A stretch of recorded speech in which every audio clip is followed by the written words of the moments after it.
ચલો વિદ્યાર્થી મિત્રો, એસએસસી જીડીને ખાસ કરીને 2025ની તમારે ભરતી આવવાની છે. તેની નોટિફિકેશન તમારે કેવી રીતે રહેવાની છે, જેમાં તમારે કેટલી પોસ્ટ રહેવાની છે, ખાસ કરીને તમારે જે ફોર્મ ભરવાની તારીખ છે તે ક્યારે બહાર પડશે અને કેટલી તારીખથી તમારે ફોર્મ ભરી શકાશે, અને ખાસ કરીને વધારામાં વાત એમાં આવે તો તમારે ફોર્મ ભરવાની લાસ્ટ ડેટ કઈ રહેવાની છે, અને ઓનલાઈન તમારે ફી ભરવાની હોય છે ચલણ, તે ઓનલાઈન હશે તો ઓફલાઈન, તે બધી માહિતી આ વિડીયોમાં મળી રહેશે. ખાસ કરીને વિડીયો બના રહેજો.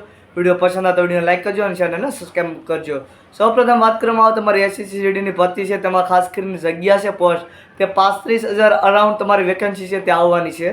જેમાં તમારે નોટિફિકેશન છે તે તમારી ભરતીની તે તમારે 27/8/2024 દિવસે તમારી જે ભરતીની નોટિફિકેશન છે તે બહાર પડી જશે.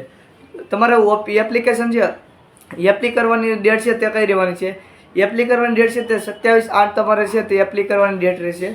જેમાં તમારી લાસ્ટ ડેટ છે તમારું ફોર્મ ભરવાની જે તમારે રહેશે 5/10/2024 તમારે જે છે તે તમારી લાસ્ટ ડેટ રહેશે. હવે વાત કરવામાં આવે તો તમારે ખાસ કરીને તમારે છે જેમાં ઓબીસી એસસી એસસી ને તમારા છે તેમાં ફી કઈ રીતે છે, તો ઓબીસીને 100 રૂપિયા ચલણ છે, એસસી એસટીને ચલણ છે નહીં. તો ફીની જે તમારે છે તે ઓનલાઈન મળશે, અને ખાસ કરવાની તમારે ભરતી છે તેની ખાસ કરીને તૈયારી રાખજો. અને જે તે તમારે કમેન્ટ તમારે હોય એમસીક્યુ તે તમારે જે તે તમારે ક્વેશ્ચન તે કમેન્ટ કરીને પૂછી શકો છો. વિડીયો પસંદ આવે વિડીયો લાઈક કરજો, ચેનલને સબસ્ક્રાઈબ કરજો અને તમારા મિત્રોને શેર કરજો. કેમ કે આપણે ચેનલ છે તેમાં આ રીતે તમને માહિતી મળતી રહેશે. તો મળી છે બીજા વિડીયોમાં.